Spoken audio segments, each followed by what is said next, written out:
আমি যাকে জিজ্ঞেস করছি সেই বলছে কখনোই চাঁদাবাজি ফেস করেনি। সাহস করে বলতে পারছে না, তাই তো? মানুষের সবচেয়ে বেশি কোন যানবাহনের সাথে যোগাযোগ থাকে? ট্রাকের সাথে। আপনি চাঁদাবাজি ফেস করছেন?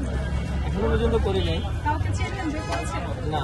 তাহলে আমি যাকে জিজ্ঞেস করছি সেই বলছে কখনোই চাঁদাবাজি ফেস করেনি, অন্য কেউ করে, তাহলে এটা কেন এলাকার সমস্যা?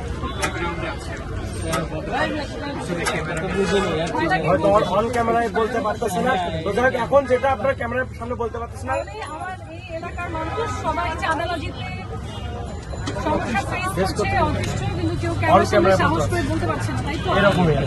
ঠিক আছে, দোয়া করবেন যদি সংসদে বসি তাহলে চাঁদাবাজ ব্যালটে জবাব দিবেন, ঠিক আছে? চাঁদাবাজদের জমকে এটা মনে রাখবেন। ট্রাক মার্কা হচ্ছে গতি রিপ্রেজেন্ট করে, গতি। এবং বাংলাদেশের স্পেশালি যারা কৃষক, যারা শ্রমিক, যাদের রাজনীতি আমার দল করে, গণ অধিকার পরিষদ একেবারেই মাটির মানুষের অধিকার নিয়ে কাজ করে, সেই মানুষের সবচেয়ে বেশি কোন যানবাহনের সাথে যোগাযোগ থাকে? ট্রাকের সাথে।